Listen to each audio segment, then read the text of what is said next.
Hi everybody, welcome back to another episode of my Dungeon Boss Hero Spotlight.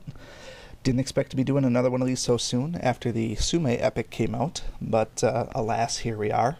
So, I know I promised a really cool Hopper video for today, but honestly, new heroes take precedence over that. Hopper's going to be around for a long time, so she can wait until Sunday. What we're going to be looking at today is this new, super cool looking Ferno the Dragon caster. So we're going to be going over a couple things tonight. This is going to be a legitimate first look. Have not touched anything with Ferno yet. He or she, I don't know if there's a gender yet, I haven't read any of the text, but is a dragon, and I'm guessing that is going to be either a reptile or it's going to be a new type of a hero. I'm not really sure yet. So we're going to do a legitimate first look here. We're going to talk about some PvP impact, PvE impact, and just overall some meta stuff. So we'll go through the unlock process. We'll look at her, his or her ascensions and passives and stuff like that. Full disclosure, I have looked at the info a little bit just to see what it was all about, and I see there's some really interesting things here. First things first, I feel like because Ferno is in the VIP and Shade is moved out, I feel like Ferno is going to be the new VIP hero. However, when Shade came out, there was not all these tokens available either. So the fact that many people are going to be able to get Ferno just by grinding quests over the next 4 days makes me think that while he's going to be a VIP hero, I think he'll be in the heroic summon within probably 2 months or so. Similar to other heroes like maybe Kozar or Koros, for example. I think they will, they'll all be similar in nature there. So let's look at the actual tooltips that they give us to start with before we actually go through the summon. So we have this signature, which I guess signature is what they call the first skill because everybody has it, which is Wildfire Breath. Being that Ferno is green and is breathing green fire, according to the little picture that says New Nature Hero or New Nature Dragon Hero, Wildfire, I believe, is going to be a nice little homage to Game of Thrones. Anybody that's watched the Battle of Blackwater Bay, probably one of the single coolest scenes in the entire series. I set that up on my 4K TV when I first bought my TV and watched that scene like over and over because it's super cool. Anyways, Wildfire Breath. Ranged armor ignoring flame attack on target, dealing high damage. They said it right here, dealing high damage. So this is going to be, being that he's a caster, probably a glass cannon type situation, but we'll find out sooner or later. And then burning them with wildfire. So the wildfire is colored, which makes me think that it is a different type of a debuff, similar to venom. So parentheses, I don't know why they put parentheses in green, that's kind of weird. Characters burning from wildfire cannot have buffs applied to them, which is super cool. I don't know what that does for opening round Shade, for example, who automatically has a buff on his allies. We'll have to see what that does. It might do a purge similar to what Koros does. And if killed, the wildfire can spread to a random alive enemy. So what it seems to be is wildfire jumps onto a person, you kill them, you get the benefit of that wildfire jumping to another person, which seems kind of cool. It's kind of a gift that keeps on giving, I guess. Dive Bomb, which is a typical dragon or bird type maneuver. Melee bite attack. Keyword bite attack. So if you're going to be using Ferno with Hopper, Hopper has that mark that takes extra bite attack. Pay close attention to that. That will probably be a mechanic in the future. So watch for that. Melee bite attack that applies wildfire. Doesn't say what the percent is. We'll see when we get into the actual skill. If it says 100%, 50%, or if it's just everyone. Then other allied flying heroes attack a random enemy. That is actually pretty cool because when Ferno attacks, if we have other flying people like, well, really there's only a couple. There's only Zen and Torchy and Bobble. But if you bring Torchy in there and he does a random attack on someone and does an epic, the old Ferno Torchy combo could be a room clearer. So that's interesting to do. Choking Smoke, ranged AoE attack. We love AoE attacks on our casters, so it's good that we have one. The other one, the first one, range armor attack on target, didn't look like that one was actually an AoE. So we do have one AoE with Choking Smoke, so it reduces enemy attack and lowers their chance to dodge. So we're looking at you, Kira, and Arya, and other dodge teams. The thing is, I'm guessing it probably has to hit them in order to lower their chance to dodge. The reduced attack, I would like to see the tooltip on that to see what the percentage drop is, if it's going to be on par with maybe like a Drenched for AoE where it's 70%, or maybe something like Disease, or my guess is probably somewhere in the middle, maybe like, I don't know, 50% or so. Fireborn passive, heals instead of taking damage from fire attack. We've been looking for an elemental eater for quite some time, and the notion of a fire eater is all over RPGs everywhere. So the fact that we finally have one now, a dragon, makes perfect sense because dragons can't be hurt by fire. So he's going to heal when he takes fire attacks, so Koros versus the dragon, that is a perfect heal for him. So if you put Ferno on defense, you're never going to see a Koros, at least not in my opinion. I personally wouldn't bring a Koros into a dragon dungeon, but and then deals 25% extra damage to burning targets. Makes sense. Dragons breathe fire, burning, it's kind of a pyromaniac type thing, so they get extra damage. Aerial superiority. All 9 flying characters have significantly reduced attack until Ferno's first turn. This here seems to be the single most important passive quite possibly in the game right now. We've never seen anything like this in terms of everybody being weak until Ferno gets to do their attack. So all non-flying. So basically all the heaviest damage dealers out there are going to be essentially nerfed until Ferno goes. Now it says all, it doesn't put any parentheses or notes on there, so I'm assuming that's my team as well. We'll have to keep an eye on that, because if your team is reduced too, that's going to kind of prevent you from putting Ferno last. I feel like putting Ferno last would be kind of an interesting mechanic, but if I don't know Ferno's speed yet, so if he is fast or slow, if he is a normal hero, normal speed, and you go against Shade, Kira, Shadowblade, all 3 of those will go before Ferno. They should all have reduced attack, which maybe is going to help reduce some of that one-hit meta in PvP. I guess we will find that out sooner or later. Just as a note, I'm going to try and do a reasonable review here. We're going to talk about some of the teams after we see the individual stats and the actual skills and see the numbers on some of them. We will look at where Ferno can shine with PvE teams and PvP teams. But when we get into the actual testing of the PvP, I'm not going to do a ton. I'm actually going to save that for Saturday night. If you're not doing anything Saturday night, 11 p.m. Central Time, pop on over to my live stream that I'm going to have up, and if you want to help me suggest teams for Ferno for the PvP that we're doing, we'll be doing some high level 70, probably at that point, Legend 1 PvP, and so we'll give you a chance to say, let's use Ferno to do this. So if you're not doing anything, stop on by. I know it's the start of the holiday weekend, so if you're not there, that's quite all right. I perfectly understand that. Alright, so we want to unlock Ferno. We've covered the basics here. The next thing we want to do is actually get into it here.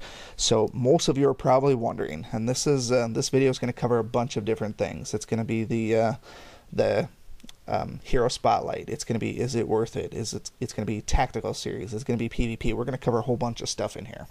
So the first thing that people are wondering, if I go out and I find some stupid thing in the shop, and I'll be honest, I did this the other day. I wasn't expecting a new hero, but I saw a really cool deal out there, and I spent a bunch of money on a purchase. But if you see something out here that you like, and you know what, I'm going to buy a bunch of gems or something like this, and you're wondering, if I drop $100 to get to VIP 5, is it going to be worth it for me to go after this guy? Now, the way that Shade came out, and he came out of the gates flying, not literally, but he was a big hit right out of the gates. I'm thinking that without even testing him, Ferno is going to be definitely worth it for you to get. Is it going to be worth for you to drop $100 instantly just so you get the VIP status? I can't really tell you. But if you're going to do that, depending on what you have for specials, I guess I have one fire starter. It's probably nope, it's Koros. But my suggestion is, if you're going to buy something, spend $100, buy the gems so you at least have gems to go into the shop. So we will morph that into an FAQ series right now. If I spend $100 so I can get Ferno, am I going to get him right away? That is where the portal comes in. Right now, at least for me, if we look at the VIP, I don't know why it's off my screen. That's kind of peculiar.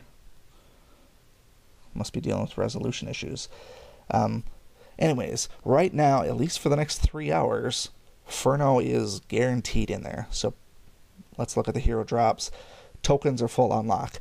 I do not have Ferno yet, so obviously I'm going to get an unlock in here. I don't have to worry about other heroes clogging this up. And this video is a little bit premature compared to one of them, but I did do a video on VIP Portal that's going to be coming out in probably a couple weeks now with the way that things are lining up here. But basically, the number of hero tokens you're going to get if you already have him is going to range from about 8 to 12 per pull. So keep that in mind when you're doing your summoning. We're going to go ahead and do some VIP. I have some free ones. This was from a purchase that I did, so I feel like I'm going to get him. So let's go ahead and do ourselves a pull here. We got this. Okay, I got 9. I did have a few tokens from a quest. I did run a quest before and collect a couple of Ferno tokens. So we got 9. Like I said, that's right in the middle of what we're expecting. I'm expecting an unlock here, though, at some point, if we're going to get all the tokens. Now, some of you might be saying, oh, I want to do the whole token trick where I'm not summoning him until I get the unlock. That doesn't really apply here because we're going to get the unlock when we actually do this. So the main thing is you don't want to collect 100 tokens and then go into the hero menu and summon him. That's the waste of tokens. If you're dropping summons on this here to get the unlock, that's ultimately what it is. So if I do a bunch of these things and don't get an actual unlock, I'm going to be a little bit disappointed because then I'm going to have to buy it. It doesn't say in here that it can't be. It says full unlock is available, so fortunately I have enough gems. I'm going to keep on plugging away. I hope it's not a ton. And end up getting 100 tokens before I even unlock him. Hopefully, if this is you doing this, you have a little bit better luck than me. I guess I had so much luck yesterday with the rune tuning that now I'm on the hook for those other several thousand gems. Yeah, I'm gonna have 150 tokens here, so I'm gonna get him to like 5-star basically, like instantly. I don't generally advocate for spending gems so haphazardly like this, but there, finally, thank God. Now, being that I was so very close to the 100 tokens, let's just take a quick sidebar here once. Sorry to put you through this, but I want to get a quick token count. So, unlocked him, he's there, so he's definitely there. And now he's got 3 more tokens, so I'm going to go ahead and do one more summon, bump this guy up to 4-star. I'll probably end up going 5-star by the end of the live stream. I'll probably end up spending the rest of my gems during the live stream. That is for the benefit of the viewer. So let's go ahead and get this last one here. Alright, so now, first things first, just looking at his portrait, he looks incredibly underwhelming. I was meant to believe that he was pretty awesome looking based on this here. I mean, that looks pretty sweet. So obviously that's the full Ascension. He looks like just a little baby dragonling at this point here. So he's at the bottom of the list now. Let's find him. Alright, so first things first, we're going to upgrade the star level, and we'll level him up first. Oh, 999 mega potions. We don't have new heroes, so I can't spend those very frequently. Okay, so let's upgrade his abilities first. I want to see his base stats before we actually do the Ascensions and stuff, so you can see the progression. It's always important to see how things progress when you get the Ascensions. I did a video a long time ago in my beginner series in terms of what the percentage is based on the star levels. If you're wondering what that is, stats get a 12.5% increase with each star level. So, yeah, if you want to calculate those things out, you can. But that's what we're expecting. His hero power is already going to be over 2,000 just with the first couple skills here. So I have a feeling he's going to be pretty tough. But first off, let's look at the profile and see what he is. He is one ugly mug. He looks nothing like his character portrait, that's for sure. He's just this fat little, he looks like the little demon guy from the Hercules movie. The Disney Hercules movie. I don't remember what his name is, but that's what he looks like. Looking at his rune loadout, so that's actually an interesting one. I was wondering what his runes were going to be, if it was going to be an all green like Shade was. It's very typical of a normal hero, except for this one here, Fire Rune. Fire Rune, usually a typical hero does not have a rune slot for their elemental weakness. That being said, he does not, well, I guess he technically has elemental weakness against fire heroes. It's just fire attacks. He's going to be a fire eater. So this is an interesting one because I'm guessing he's going to be a glass cannon through and through, because we can put power runes on him in 4 slots and then get some crit from the golden rune, or the light rune. But let's see what we got for stats here to start with. Pretty underwhelming, but he's not ascended, so take that for what it's worth. His attack is actually pretty high for being unascended. If you want to compare that to somebody else, we can certainly do that. Let's just pick on somebody who's fairly pathetic. Who's going to be my guinea pig? Let's pick Takume. He doesn't get to see the light of day that much. 6-starred, fully ascended. I think he's fully ascended. Yes. His attack is 1900. 6-star, fully ascended, and he is a warrior. So don't you think warriors would have pretty high attack? So, yeah, granted, Ferno is a caster, but still, weak and unascended, he's still better than Samurai Takume. So, rune loadout, nothing super special there. I'll go ahead and put the blessing on him. We're going to be using that anyways. But we'll deal with runes after we get the fully ascended and see how we actually want to use him, see what other stats and traits we get.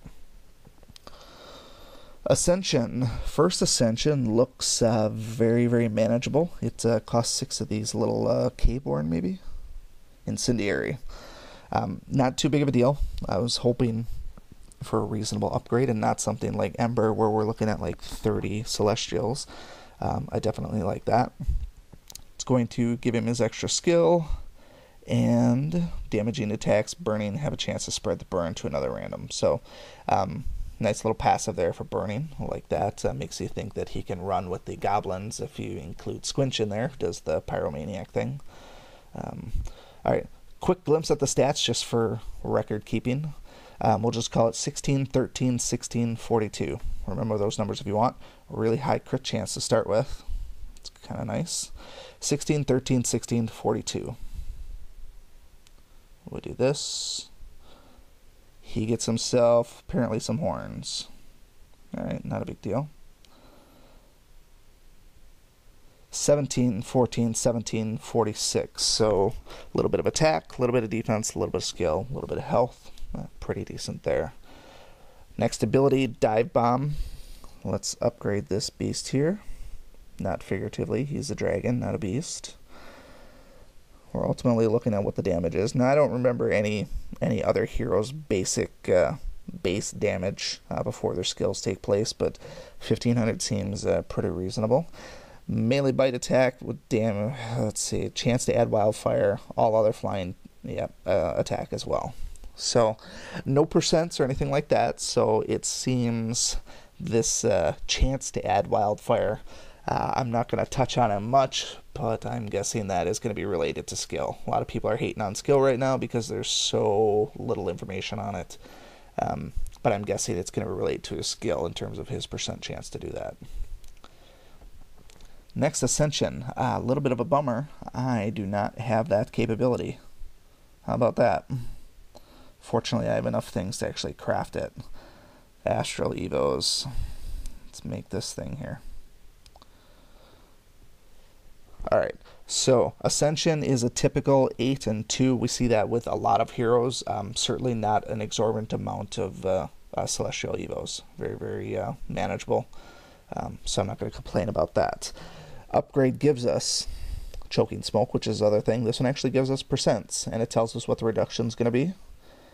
That's actually good. We like to see numbers, and that will help us determine his viability.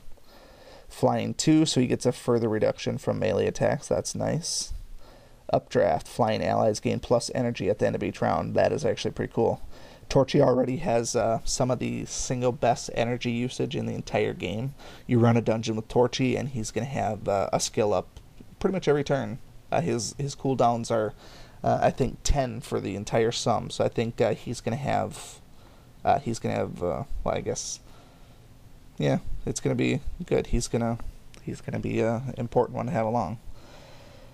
And then aerial superiority is that passive. Non-flying have significantly reduced attack. So what is his speed? It looks like he's gonna be normal. I don't see a stat that says he's fast. So yeah, let's go ahead and do the Ascension. Stats 1714, 1746. And now we got some cool little markings on him. He's a little bit cooler looking. He's still kind of a fat, pudgy little thing, but still pretty cool. If and when they put an epic out on him, which wouldn't surprise me if they do it soon, he might get something a little bit cooler. But we'll get to that eventually. 18, 16, 17, 51. Reasonable max health for a caster. We're probably not going to boost that very much. We're looking at more the attack than anything. Choking Smoke. Let's see what the numbers are on this one here.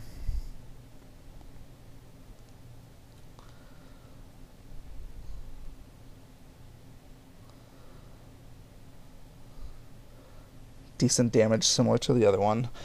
So this is going to reduce attack by 50% and chance to dodge by 54%. So the chance to dodge, I don't think most people are going to be overly concerned with that one, because if opposing hero already has high dodge, it's likely that they might dodge this attack anyways. There's nothing that guarantees it's going to hit. So the thing that we're concerned with is reducing enemy attack by 50%.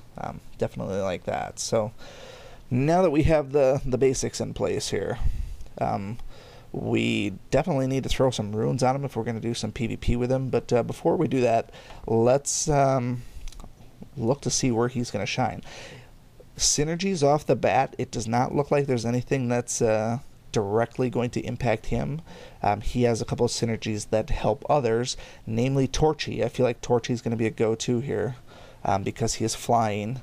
Bobble is not going to be able to heal him, so I don't know that I'm going to run Bobble with him, but Torchy for sure. We want to see that reduced damage with his aerial superiority. That's going to be an interesting one. So, based on his initial attack and defense, I can't really tell if he's meant to be a, more of a, defensive-based caster, or if he is a full-out glass cannon. We'd have to throw some runes on to see what we're dealing with here. His crit chance is 20%, 27% base, so he's pretty good on that front. And then, yeah, that's about it here. So, as far as PvE goes, we need to have a healer. We probably don't need a tank, but we want to bring Torchy along too because he's flying. So let's go ahead and we will pick a dungeon to run. I'm going to throw some runes on him. I'm not going to move my runes around just yet. I'll just take whatever I got here. I did run that one dungeon before. You can see that I got the tokens for that one. So I got a battle rune here that's got some attack, skill, and crit. That'll work for now. And I have a champion rune that'll be good too. Throw that on him. I actually have that really awesome power rune that I created. Actually, no, I already put that on Kira. This is a good one though, plus damage in PvP. Oh yeah. Guild rune, damage reduction. I'll put that one on him because when I take him into PvP, I'd like him to survive.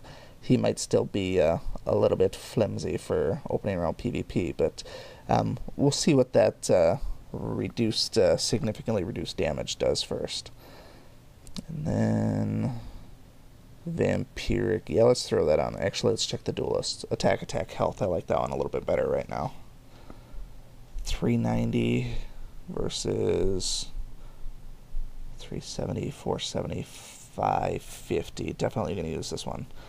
Alright, so overall, I got him at plus 900 for runes. Not bad. Certainly not great. But definitely a good start. So we want to pick a PvE dungeon to start with. And so we want to pick something that's obviously hard and not a walk in the park. So let's check our boss mode here. We got Babel Mountain, which kind of boring there. I was hoping for a nature one, but let's go ahead and actually run it. Let's see what we do with this here. So team-wise, we wanted to run Torchy. Definitely Torchy. And I don't see him. He's in here somewhere. The goal is to basically not pick Cobalt, because Cobalt will run through this very, very easily. So pick Torchy. We will pick Ferno, wherever you are. Ferno. I'm going to go one step further and pick Lily as well. I feel like the plant buff on Ferno is going to make him unstoppable. And we need a healer, so either Yasmin or Nubnub. I guess I'll go Nubnub, because then I could turn him into a plant as well. So, we'll see how this goes here. We're not worried about epics, we're worried about just running a PvE dungeon. If we got another flying nature hero, I think there's a lot of options for nature to make this work well. So, as far as who else is going to give buffs to Ferno, honestly, I don't feel like he's going to get many other buffs except for the few people that give bonuses to nature. Lily is one of them who will help him deal more damage to armored, which is interesting. Because it should buff him quite a bit, and one-shot him there. I might have to end up finding a more difficult dungeon. I want to see this wildfire jump around.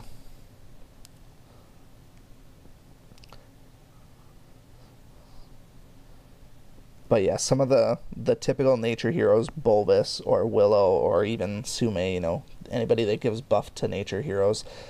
Lily is probably the best one, to be honest. Because, I don't know, she's just awesome. Numbers are looking pretty good on him, just with basic attacks. I like what I see so far.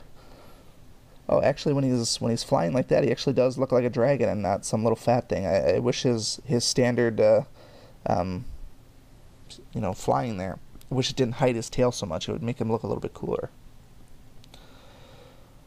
Alright, so this is the dive bomb. This is the one that's going to make Torchy attack as well. So we're going to attack the hardest guy here. Damage-wise, 20,000. My God, that's got to be due to Lily with the oxidized sap. That was pretty amazing.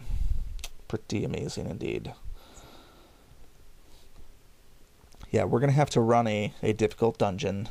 I'm not going to do it tonight because it takes forever, but what we'll do is we'll take a nature team and we will run boss mode King Kong, where there's no crits or anything like that against him.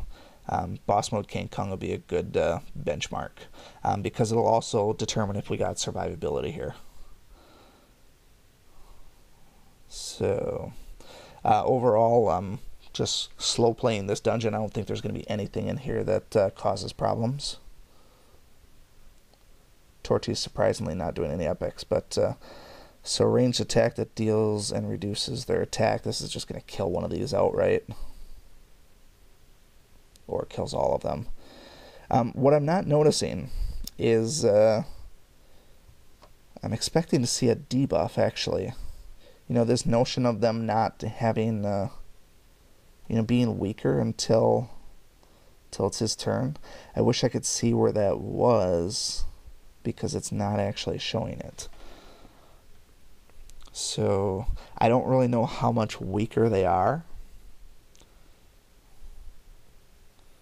Let's kill this guy. Yeah, I think Lily and Ferno. I think Ferno is going to replace.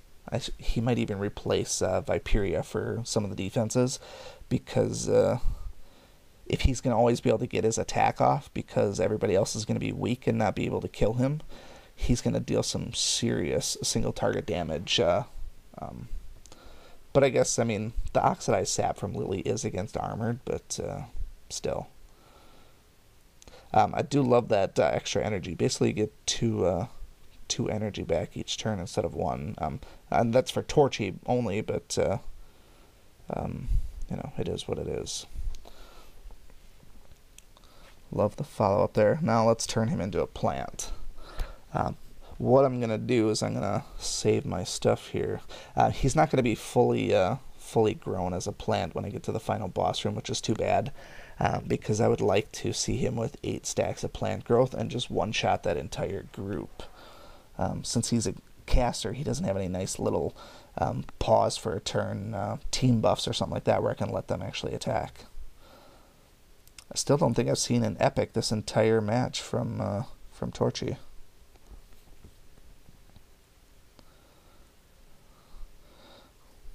Since we've seen all the skills, let's see what auto run has in store for us. Now, this is obviously not an auto run team for this dungeon, far from it actually. But with Torchy out there, Torchy can clear pretty much any room. So all I want to do is get to the boss room here, because we're already at 30 minutes, and I know you're interested in seeing the PvP. That's why some of you are here. Hopefully, some of you already got a little bit of insight in terms of what what's the likelihood of you going after him if you're going to spend the money, or do you feel like this is a cash grab by Dungeon Boss? Personally, just by running him so far, I know for a fact that Lily is a dungeon runner through and through. She's seen a lot more action in PvP lately, though, because of all the damage reduction teams. She's my go-to counter to them. So if we have another counter with Lily and Ferno, I'm all for it. I don't see any real negatives so far, except for the lack of passives that impact him directly. So he's a new hero type. So had he been a reptile, I think that might have been a bit much to put with the reptile team.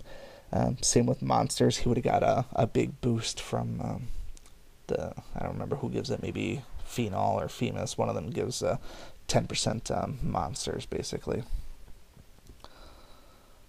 Alright, so let's just go ahead and use this and see how powerful it is. Killed most of them, so not on par with what Cobalt would have done, but still pretty good in the grand scheme of things. I don't really care about the rest of this now. I'm just going to auto run it to finish. Should be a quick win. Alright. So, PvE-wise, I think there is a lot of options for Ferno. I think you can pretty much use him any way you see fit, and you pretty much can't screw it up. Bring along a nature team. Personally, I think bringing Lily is going to be one of the best options, because you will be able to turn him into a plant. When we run King Kong, that's going to be paramount when we get to the actual King Kong boss, because that is a marathon. He'll get those 8 stacks in no time, and probably just whittle him down even without critical attacks. So we will do that Saturday night. At least I'll put it on the agenda. But let's take a look at actual PvP attacks then. So we want to know, how strong is that passive where people don't get to attack? And is it everybody, or is it just the opposing team? That's the big one. So what we will do, let's go against this Kira team here. This is a 4,500. Wow, that's a tough rune team here. So, not loaded with superiors though. We want to know how powerful this reduction is before he actually goes. So, if we can use Ferno without having Cobalt there to soak this damage from Kira, and everybody survives, we're in a good place. So, we will test out my damage reduction team here. Not my damage reduction counter. Because Emily's out there, you will see this on Sunday. I love to use Hopper against Emily teams. So we're going to go Hopper for sure. So we will go Hopper. We're definitely going to go Lily. She is the main one there. And then what I have to determine is if I want a healer. I almost always have to have a healer with Furnace teams because Furnace just cranks out a lot of annoying damage. And this is going to be no different here. So I have to have a healer along. And so the best healer for the job here is going to be Nub Nub because I'm going to be pairing him with Lily. So we're going to go Lily, we're going to go Ferno, and we're going to go Nub Nub. And I think this would be a good team. Unless that passive from Ferno is not as powerful as I hope. My Hopper is ruined heavily for defense, so even without the passive, Hopper will soak Kira, no problem. Lily is ruined heavily for defense, and Ferno is for attack. So basically, if Ferno dies on the opening salvo, I think he wins. If everybody survives, I think he's toast, and I think I got him. So attack power 2300, defense 2600. Seems to me like this one should be advantage him. I did not see what his name is. Sorry about that. We will get you up in a moment here. This is Baki GF. Don't really know what that means, but you're about to be center stage for the first ever Ferno PvP attack. I'll probably wait for suggestions from you guys for PvP defense once we see a little bit how this goes here. Ferno took it. That's good. So clearly, though, that Kira was not the absolute best one.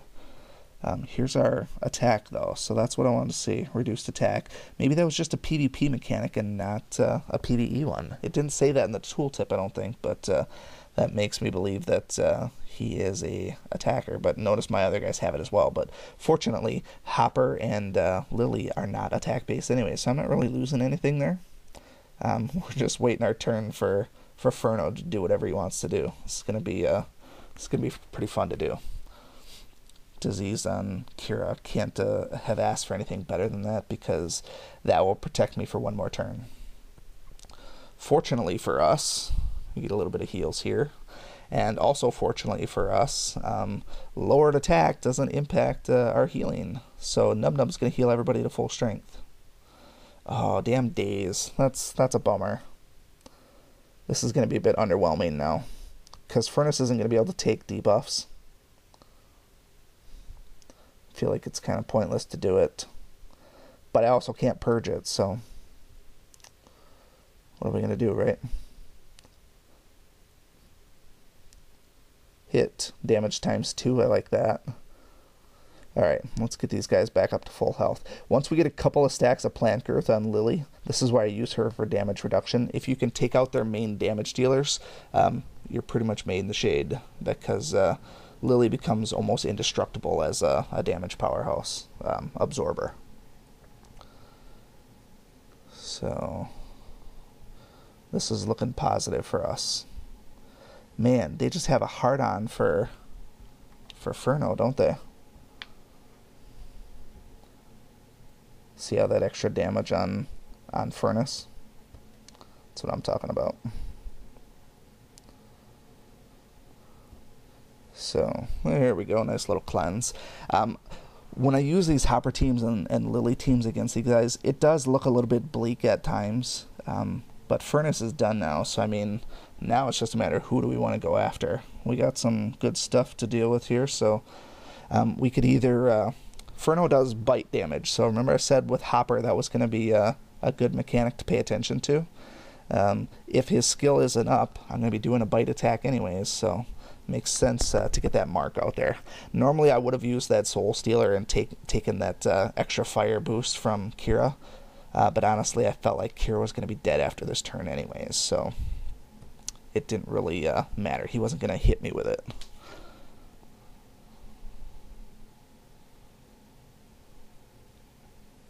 Of course she heals him, but honestly I don't think that matters. This is going to be nice. Adios, Kira. Maybe get one more cleanse. Crit heal's good enough. Anybody that's got doubts at this point, 8 stacks of plant growth on Lily. There's absolutely no way I can lose this one. Absolutely no way. If I lose this one, I will delete my account today because it would be that unlikely. telling you, that unlikely. There's no way that I could lose this one. Now with that much plant growth on Lily, there's no way that anybody could handle that. And now with Ferno being a plant and Nub Nub being a plant, nope, dead. So who do I want to kill first? This one here, reduce their attack and chance to dodge. I don't even really care about that. Let's, is this a bite attack though? I'm going to do a basic attack first because I do want to see how much the bite does, because this actually didn't. Which one was the bite attack? I thought, did it not say in one of those things that it was a bite? Interesting. I thought one of these was this one is the bite attack. Shoot, it's not up anyways, so let's throw some smoke out there. Bubble's dead. And Nub Nub is going to get a kill shot. How about that? Alright, so this is a great demonstration of Ferno for starters, but also a very good how-to against damage reduction teams. I was going to do a separate video on that with the how do we attack damage reduction teams, and this is honestly how I do it. A lot of Lily and Hopper if you need her, but Lily and damage reduction teams are really nice to have. So we saw that Ferno was able to take opening round Kira. That's ultimately what we want to know, is how viable is he in PvP. He's a glass cannon right now, so the fact that he took that shows signs of promise here.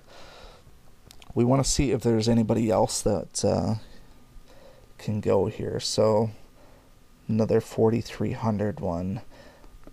We don't have a ton of armor on this one, so going with the Lily team is probably not necessary here. She will die likely to one of these people. So let's come up with a different team. We don't want to just win outright. We definitely don't want that. So we're going to skip Cobalt again. So even if Shade kills somebody else, we want to see what Kira does against Ferno. That's what most people want to know, because Kira's the only one that's going to be guaranteed to hit Ferno every time. So the goal is, can we have a Ferno team without having Cobalt out there? That's the big question. I don't need Hopper, even though she's awesome on defense. So who do I want to kill? That's the big question here.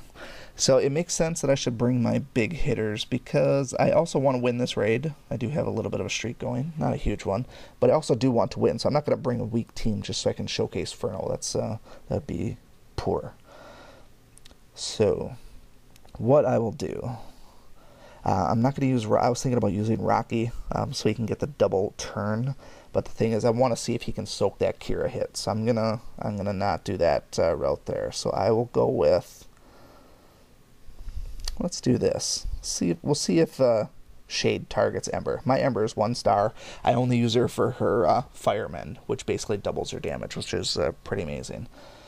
I would want Ferno to go. Normally, I would want him to go after both the Ponti and Grognog. But the thing is, I don't think Ferno could handle Kira, Ponti, and Grognog in that order. So I feel like I have to use him a little bit sooner. So what I'm going to do is I'm going to bring out Shadowblade. And I'm going to bring out Shade. And I'm going to bring out Ferno. So the goal here, let me just outline what I plan on doing. The reduced attack on everybody, I'm expecting whoever Shade goes after to survive. I'm hoping that he doesn't go after Ember. I'm hoping that he doesn't go after Ferno. Best case scenario, he goes after my Shade. No, basically it's a wash. I'm going to use the extra buff from Ember, then see what happens with the soak from Kira, and then I'm going to use Shadowblade followed by Shade to kill Ponti, and then Ferno to basically do his thing. He will green against blue. He should one-shot Grognog with relative ease. So that's the plan. We'll see if it follows that plan. My guess is Shade will be smart enough and likely go after Ember. That's it's not a far cry to assume that. She's very weak. AI tends to go after weaker heroes. That's just what they do. And there it is. She is going to die. So I don't get the double damage. But oh wow, that is. Alright, so this significantly reduced attack is either no joke for one, or my Ember is way stronger than I thought she was. I know I have a couple of runes on her, but really nothing much. So now I'm feeling pretty good about this one because this shouldn't kill anybody. Oh, killed Ember. Oh yeah, I like where this is going. So if we did bring a Cobalt team in here, wouldn't have been a bad idea because we could disease them and lower their attack, and plus Shade, instead of attacking, you could use Spirit Link on the first turn. The goal, can we get rid of Ponty in 2 turns? That's what we want to know. So, round number 1. Oh yeah, eat it. So, I'm going to try and poach some extra damage on Kira, because I want to have Grognog all to myself for Ferno. I want to really let him shine. Alright, maybe I'm just way stronger than this guy, even with the lower. And oh, I forgot the mechanic that I described a couple weeks ago. I killed Ponty, which turned him into a slow hero. That's why Grognog got to go next.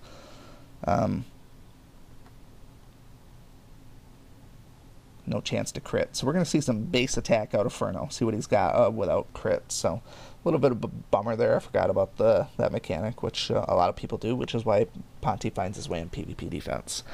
So armor ignoring. I don't know if Grognog's armored or not. I don't think he is, actually. Here we go. Let's see if we can one-shot this guy without a crit. 18,600. That's without a crit. So with a crit... crit is an extra 50% damage, 50% of 18,000. I think it was 18,000, 16 or 18,000. So another basically 8 or 9,000 to that. We're looking at a 24,000 shot with basic greater runes. Nothing super awesome. This is where things get a little bit tricky now. I hate when Shade does Spirit Link because we kind of have to dance around with what we're going to do here. Obviously, I don't want to attack and kill my... I don't want to kill my Ferno. Best case scenario is I will kill the Ponty, and then, well, Ferno's going to kill himself. There's nothing I can do about this one, to be honest, because that's just how it is. It's a bummer. Poor Ferno. He's going to possess Ferno. Nope, he's stupid. Yes, very smart AI. Pick the weakest hero on the board. If he would have taken Ferno, he probably would have beat me. Sorry, Tenet. You are plagued with terrible AI. Offensive Shade versus whatever his Shade was, but it's my turn, so... Adios, good sir. Well, we did see Ferno die, and so it's possible that he can be killed. Offense versus defense, he's a caster. I feel like we got to go offense with it. So we're over 45 minutes now. I know there's a lot of stuff we could cover. So let's get into some overall impressions of Ferno. What can we expect out of him?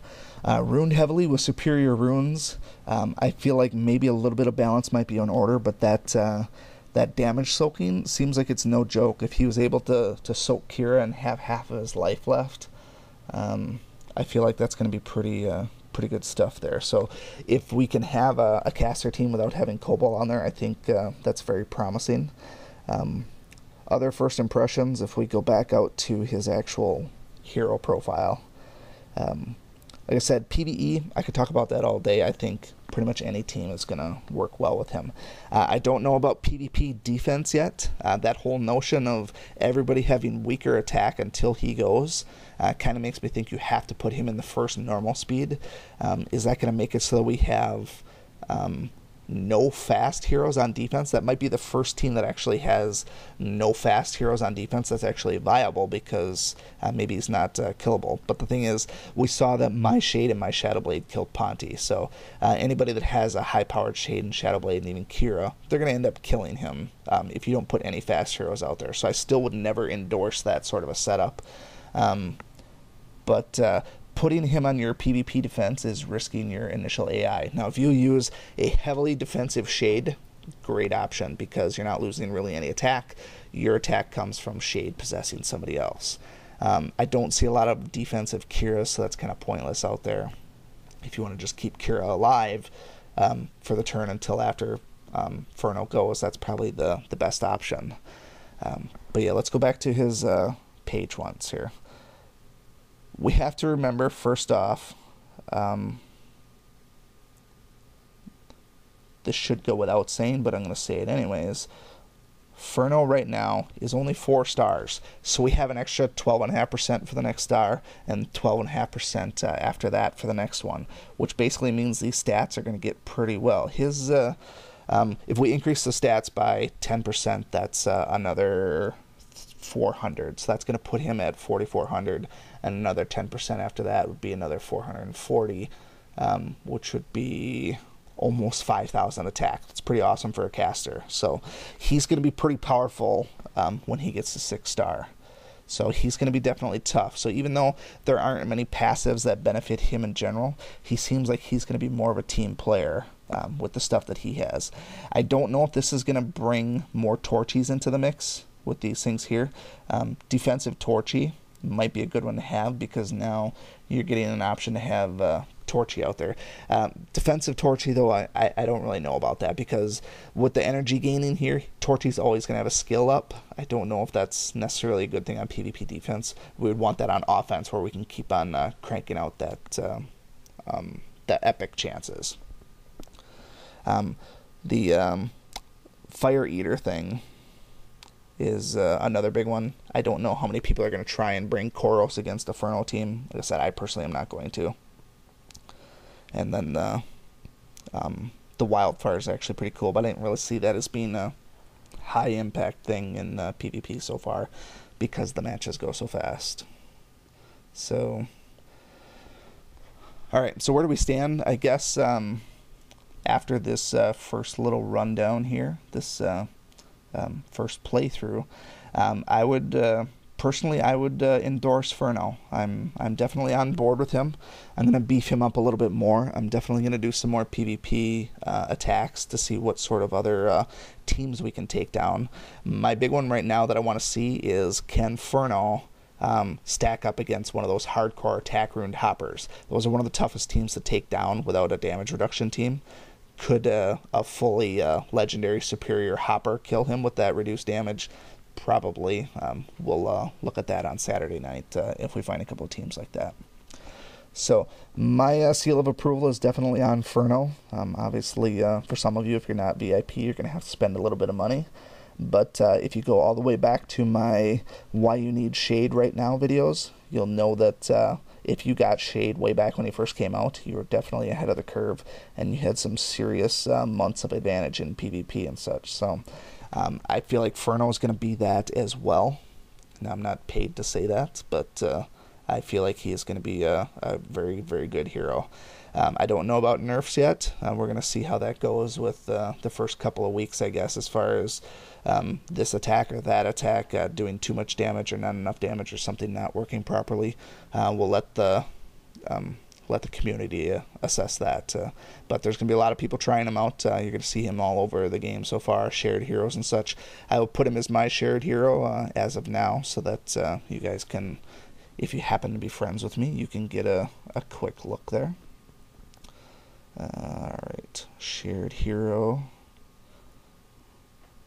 He's only 4-star. I'm going to put him to 4-star this weekend, though. Or 5-star this weekend.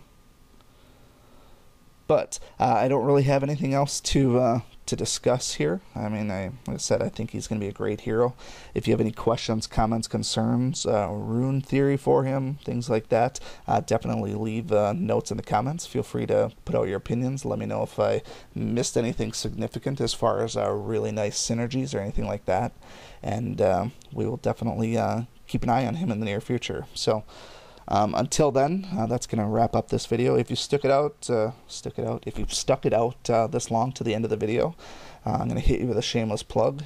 Come follow me on Twitter. I have not gotten a follower yet, and it's kind of lonely out there. So if you want the distinction of being my very first Twitter follower, go ahead and look for me on Twitter. I have a little link to it in my banner for my YouTube page. Otherwise, I think you can find me. It's at Darth Craig. _ in the middle. So come follow me on Twitter. It's more than just Dungeon Boss. It will be mostly Dungeon Boss, but I will also put out a couple other tweets here and there. And mostly some of the other tweets are going to be about what I'm going to be posting with Dungeon Boss. So I will be saying probably tomorrow Sorry about the Hopper video being delayed. It's going to be posted on Sunday. So, anyways, that's going to wrap up this video. We at least kept it under an hour, so if you stuck it out this long, thanks for watching, and I appreciate your support, and we will see you again next time. Thank you so much for watching this video and supporting my channel. If you like this video, please show your continued support by hitting that like button, and be sure to check out both my YouTube channels for new content all the time. And always remember, peace is a lie, there's only passion. We'll see you next time.